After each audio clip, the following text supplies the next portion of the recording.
Hi guys, I will show you today the world's largest hovercraft, which is the last one from here, the Hovercraft Museum, which is the only one on the earth. This huge hovercraft in front of us is the SRN-4, the biggest hovercraft ever made. That's the last one. All of the others already cut in bits. Have been used between Dover, UK and the French Calais. Approximately 60 cars and 420 passengers, plus the crew was the capacity.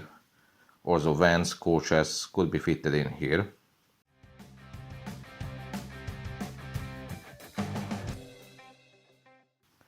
You can see the size inside here, it's incredible.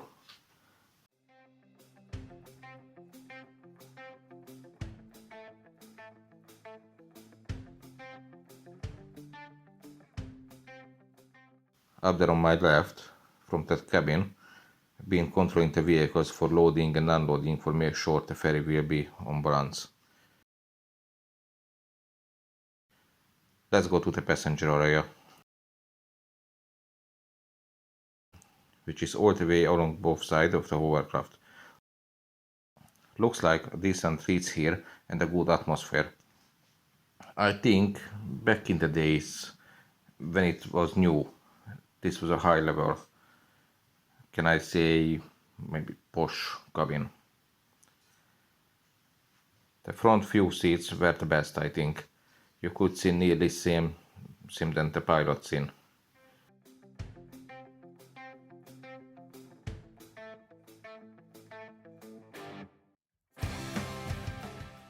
There's a little corner which the crew used. Old promotional pictures where you can see on the water during the journey. Much as I know always was fully booked, it was a quick option to cross the channel. Only took about 35 minutes compared to the normal ferry, which is nowadays still need 1.5 hours to cross.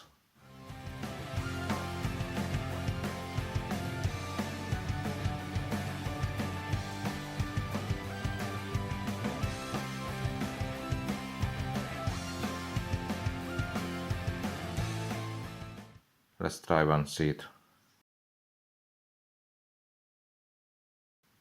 This is how look like a happy passenger. The seats are very comfy.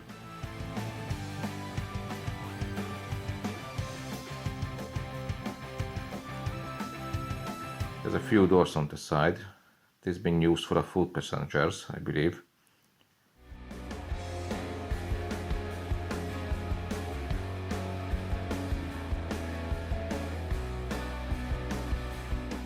Keep going to the back. As you can see, this seats came with a table for a more comfortable journey. And you can put down your glass or bottle or having a sandwich here which came from the bar there. Go and see what's in the bar.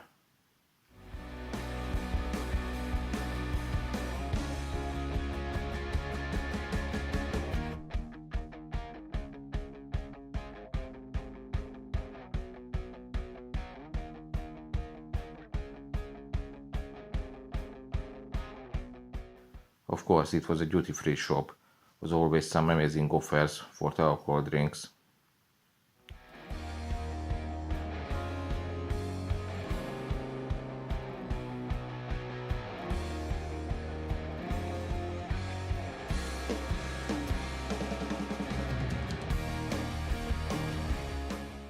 Mostly alcoholic drinks in here and not many soft drinks. Sorry kids, you are not the main target.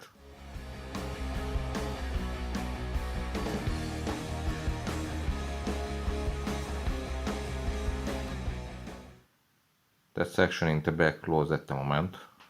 The volunteers trying to keep or restore the original condition, but not many of them, therefore it's a bit slow. Go back to the middle.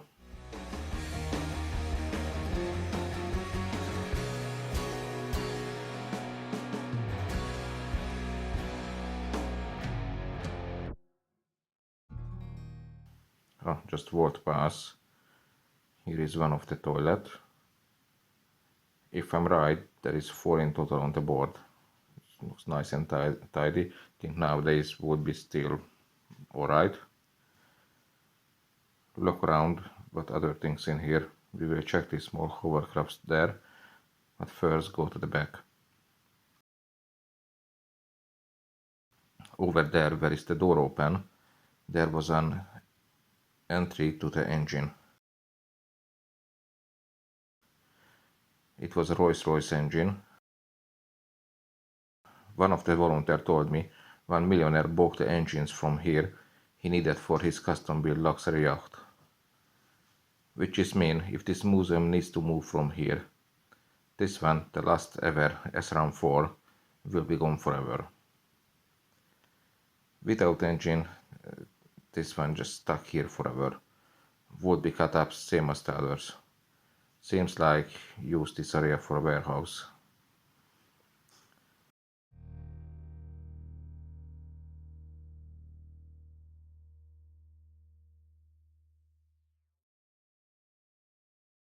That green, I think someone made it home with low budget. Over there you can go into the left hand side passenger area. It isn't the best finishing, covered with plywood.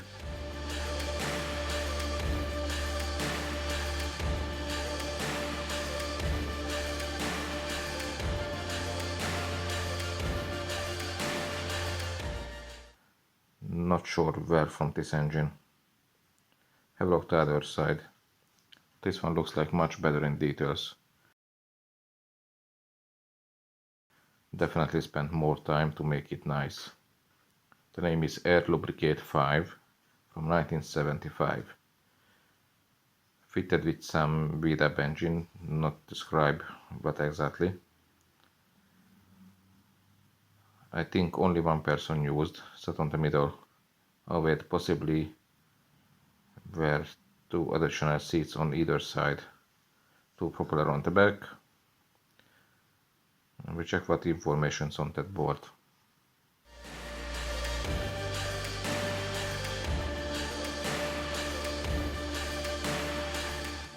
Right, this is interesting. I didn't know that. Originally this big SRAM-4 wasn't this long. Later joined the big section in the middle. It's over 300 tons now. This is how it looks like now, and above how long was before. A couple of pictures from the past when being in service.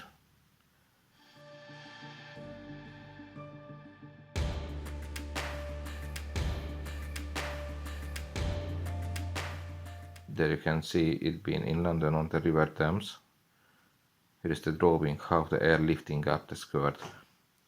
That huge turbines sucking into the air from the top and pushing underneath the hovercraft. This is how it was floating. Over there is a turbine. Four of them were lifting up this huge body where we are in here. Here is how the air circulated inside the skirt. A few more pictures of this, and once this was the crew. The smaller tool.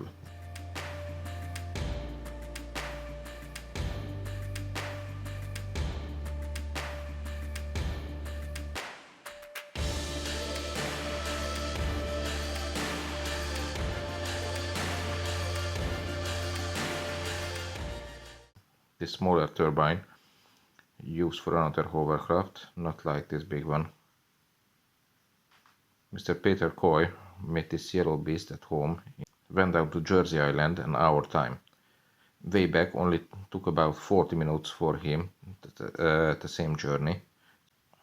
Already beat his record with 20 minutes. The side propellers for the turning, I think. Instructions for how build was available for just £5. So you could build one for yourself.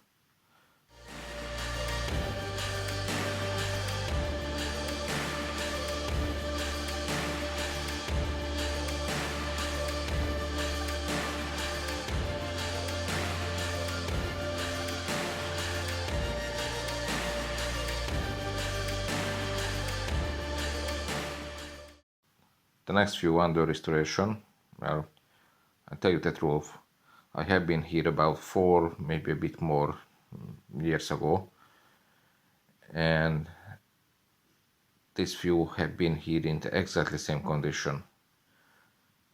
Not sure, possibly this hammer been here too. Okay, I did say it's not many volunteers around. Over there with a cool British flag design, that's one seater.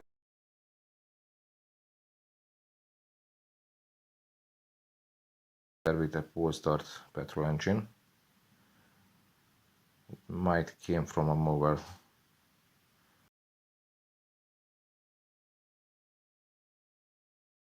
This top loader in the middle, up there is the entrance to the cockpit. Sadly, too much health and safety things nowadays, so therefore we can't go. Therefore we cannot going up there. But just a cockpit safe from another SRM4, which we will check in a second.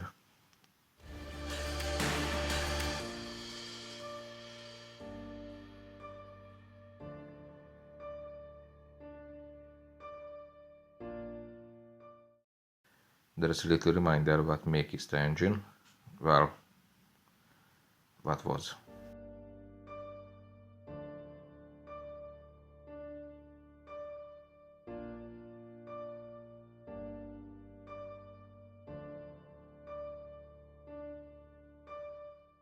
Can you see actually how huge it is?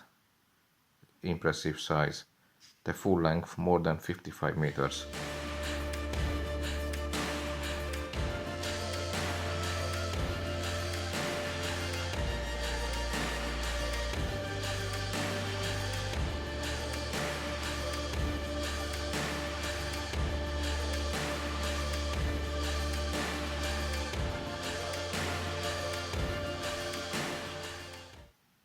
So this is the another cockpit, which was on the top of the Swift hovercraft.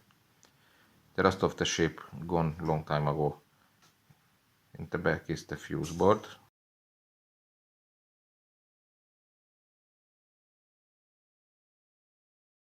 Some pictures of the dismantling and destroying the hovercraft.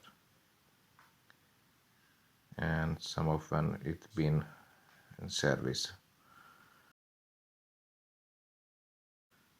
This was the navigator's chair, who kept his eyes on the radar screens.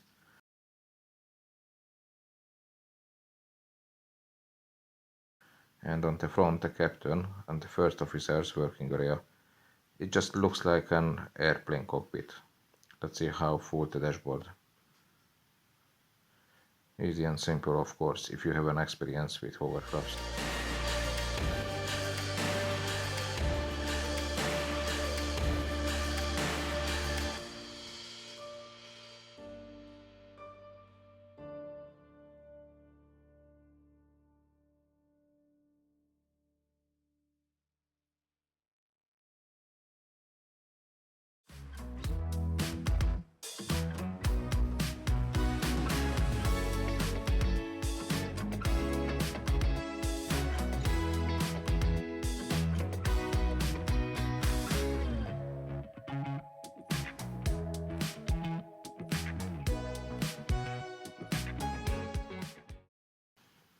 Above the head, more and more switches, control lights, other things.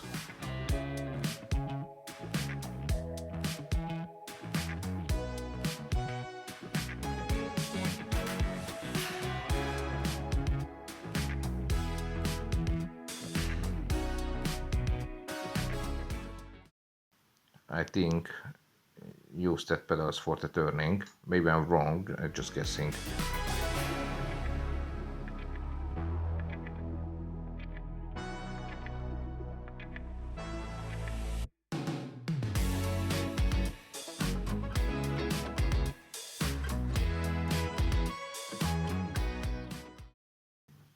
The big propellers up there are 6.5 meters across, all the way across.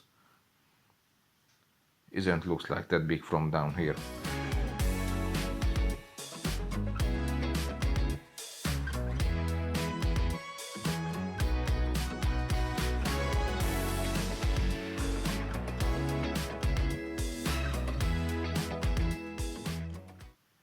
The skirt made of a large, thick rubber sheets, bolts holding together. I show you the thickness of the rubber where it's joined.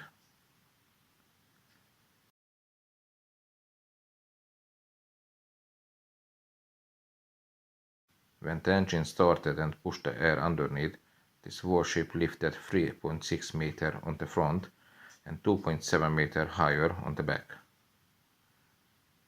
The wide barrel stored the self-inflating diebots, 5 on each side. Alright, and show you the back.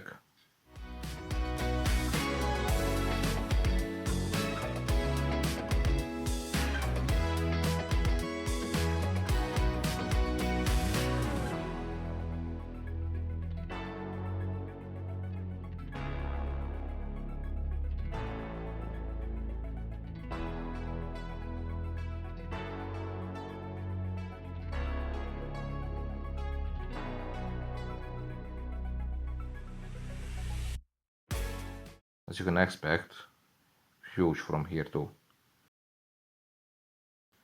The massive door was the backloading unloading ramp. These 4 little tubes are the exhaust. Look at the size. And above, just again, those propellers are like what I said, 6.5 meters across. That tail must be at least 8-9 meters tall. I'll show you the other side, the sun right in my way. Just wondering when seeing this exhaust, it was very loud, I believe. Just imagine when this massive body, size of a bigger grocery shop, lifted up and started to move, especially when you was standing not too far from. And go to the front.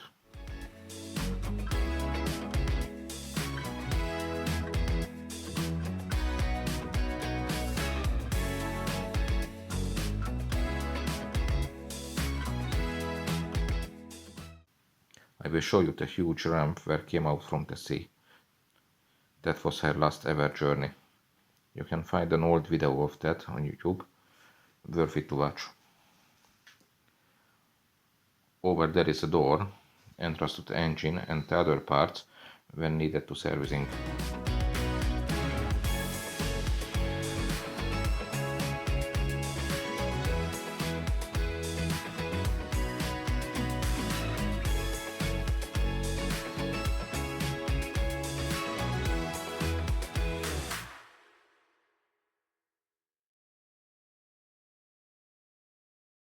Sometimes people with a classic car having a meet here.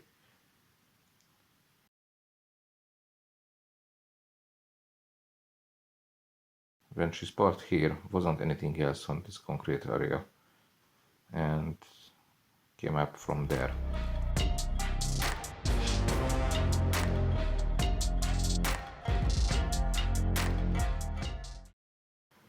This was assigned area for the hovercrafts. Below us, the massive ramp.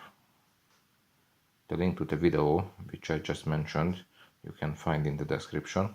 And discover the next one. This is a BH-7. The Royal Navy used it. I don't think it still has the engine. It doesn't look like. Made in 1969. Traveled up to the northern circle. Used mostly for anti-submarine service and similar expeditions. Had a gas turbine engine.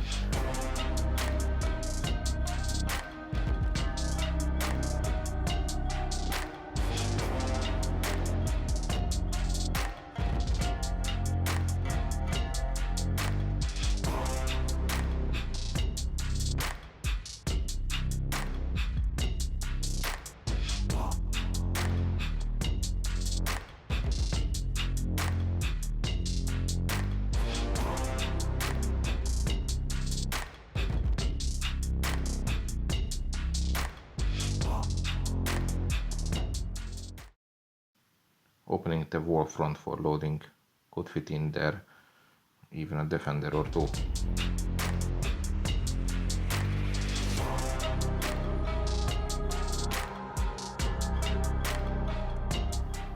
This was his turbine which created the pressure underneath. Go inside. This exact hovercraft had been in the US.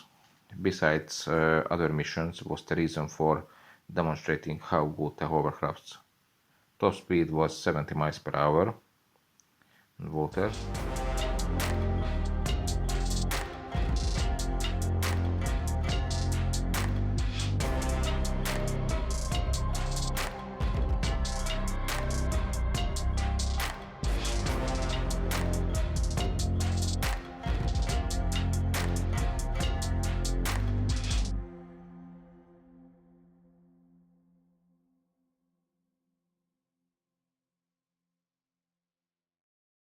Few photos from the back in the days when was in service. Your face can't deny it. No matter what you say, the eyes don't show lights. No way, no way. You can't disguise. This is how it looks like underneath. The weight of the ship 45 tons, 23.5 meters long. Recycle all the hurt that bursts from the side. That's all you'll ever need. I never wait, and you are still so lost. You got power in your eyes, it keeps you open doors. I never wait, and you are still so lost. You got power in your eyes, it keeps you open doors. Oh, this wasn't funny, but it's not very funny right now. And I want it to be. I will be again. But God damn it! Let's get the balance back, okay? Video when being moved in here. Pumped air in, probably the engine already moved. And snap the cable. Watch out your mouth. Make yourself clear, we may not believe. No, no, no, no, no. Don't kid yourself. What has been said on earth can be erased. Just getting the photo out, though your pretty face can't deny it. No matter what you say, the eyes don't show lights. Push up the camera so you can see the cockpit. Wait, no way, you can't disguise. Recycle all the hurt that bursts from. There was the home of the turbine. It's visible the structural framework.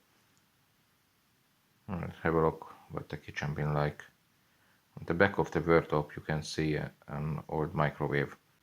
The interesting thing about that, this ship was the first in the Royal Navy which is fitted with microwave. Just came to the other side of the kitchen. Old photograph of this hovercraft during its service over the years, all over the wall, many photographs. Right here at Lyon de Solent in 2009. Right here at Lyon de Solent, the museum, in 2009. Probably use this room for relaxing, eating, or maybe having a meeting. Some more pictures. The model of this ship.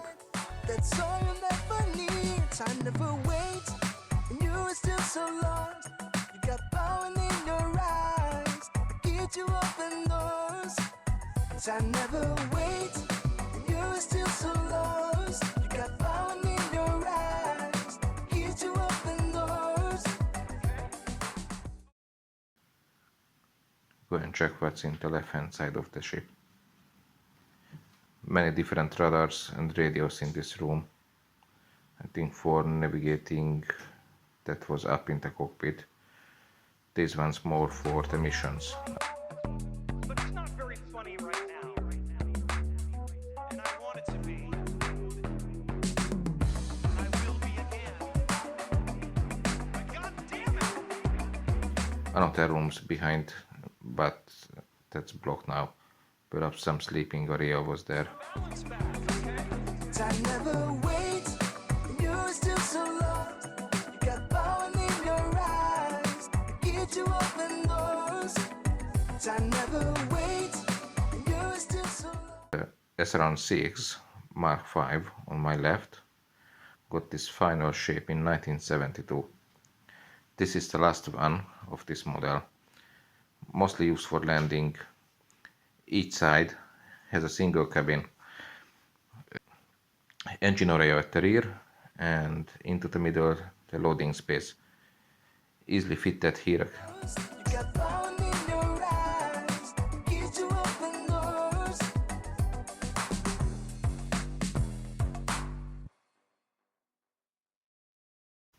Easily fitted here Landy or other vehicles. Fixing hooks all around. Now we make a better day. All people lie, spitting on your face. All people lie, falling to the space. All people lie, spitting on your face. All people lie. Sorry, the polycarbonate windows are really bad condition, therefore the camera can't focus on inside. To the space.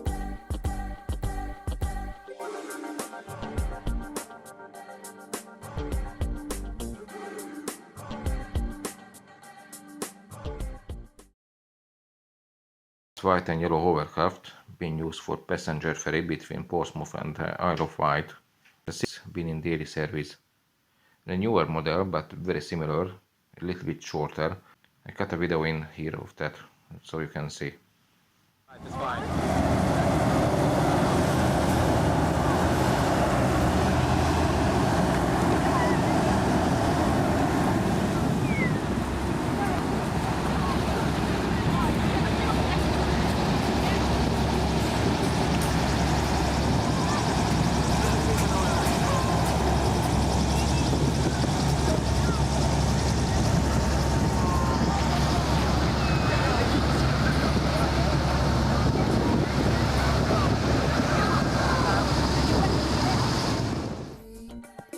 All you have to do is wake up now and make a better day.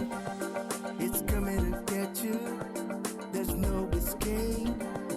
All you have to do is wake up now and make a better day. Right, go inside. There is the big propellers. Has two in the back. Has two toilet and has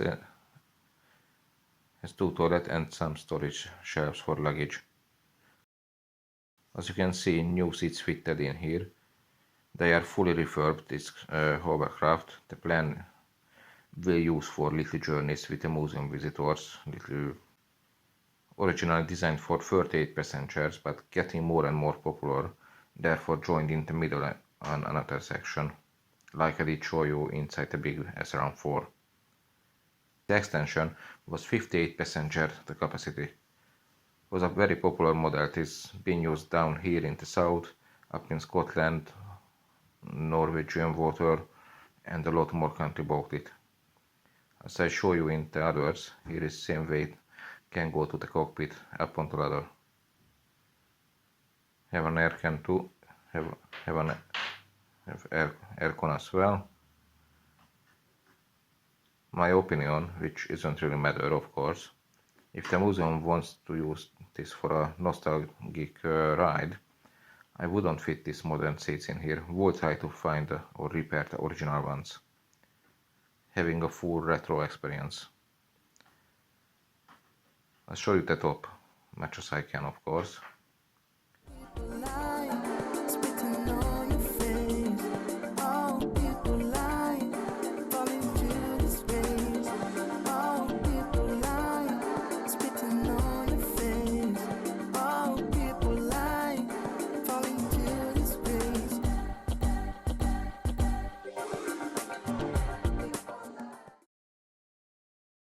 The skirt fitted to the body with those hinges, which can move up and down if needed when inflating.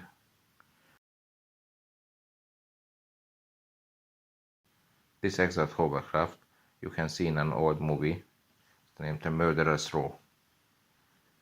Look from the front.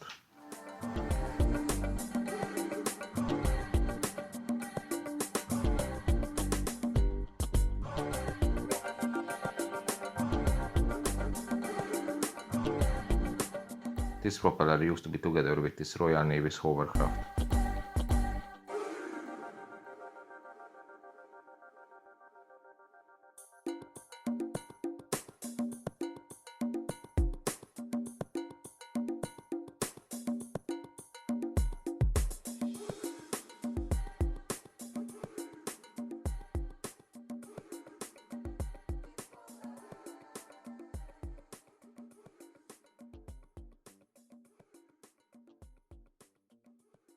The red one over there been used between France and the UK before the huge SRAM 4 started its service. So this Griffon 2000 TDX, built in 1993 and donated to the museum in 2010, have used for missions in Norway, Egypt and also the Mediterranean area, fitted with the diesel engine. I don't have any more information about this. Now we finished the first episode, hope you liked it. Please subscribe and share this video. Thanks for watching, bye.